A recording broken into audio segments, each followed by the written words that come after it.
Us heu preguntat mai com seria ser tan gran que podríeu tocar els núvols amb les mans, però tan amable que no voldríeu trepitjar ni una formiga? Aquesta és la història del Ganti. El Ganti era un gegant d'ulls brillants i somriure dolç que vivia en una muntanya de sucre. Tenia els cabells taronges i arrissats i sempre portava una armilla verda i uns pantalons blaus.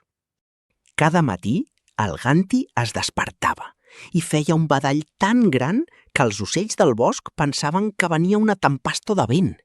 Però no s'havien de preocupar, perquè el Ganti era bo. Tenia un llit fet de troncs de pins i una manta cosida amb milers de fulles de colors. Tot i tenir coses tan grans, el Ganti se sentia una mica sol dalt de tot. Des del seu balcó de roca, mirava cap avall, al poble de la vall. Allà veia els nens corrent i jugant a fet i amagar, i desitjava de tot cor poder jugar amb ells. El problema era que el Ganti era massa gran. Si intentava amagar-se darrere d'una casa, se li veien els genolls. Si saltava de joia, el terra tremolava com si fos un dolç flam. Un dia, el Ganti va decidir que volia ser petit. «Vull ser com els nens!», va exclamar amb una veu que semblava un tro suau. «Vull entrar a les cases i prendre xocolata!» Així que va agafar el seu bastó de fusta de roure i va començar a baixar la muntanya amb molta cura, mirant de no aixafar cap flor groga ni cap bolet vermell pel camí. A prop del riu es va trobar una marieta petita i rodona que descansava sobre una fulla.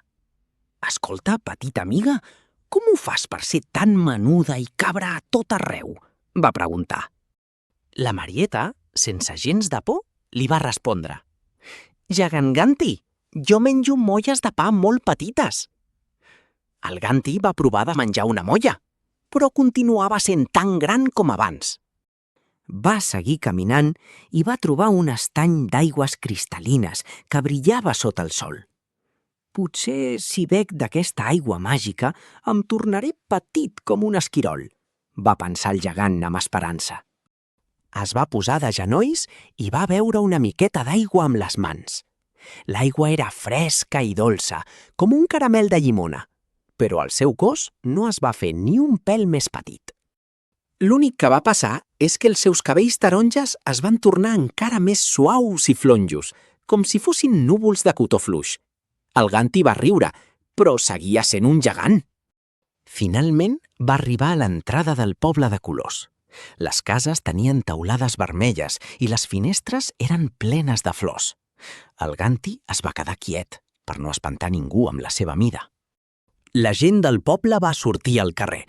Al principi estaven sorpresos de veure un gegant tan enorme, però de seguida van veure que el Ganti portava un somriure amable i ulls bondadosos.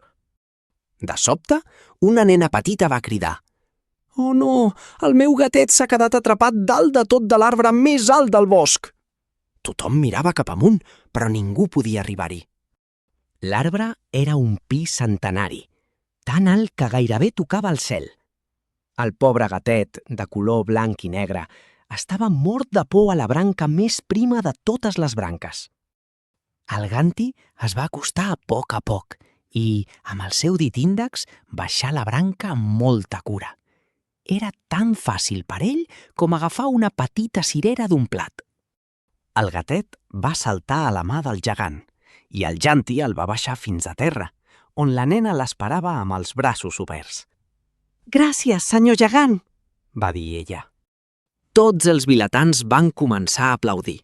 Van entendre que el Ganti no era perillós, sinó un amic increïble que podia ajudar-los a fer coses que ells no podien fer sols.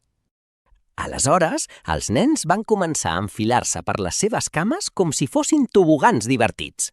El Ganti estava tan content que les seves galtes es van posar vermelles com maduixes. Va entendre que, encara que no pogués entrar a les cases petites, podia ser el guardià del poble.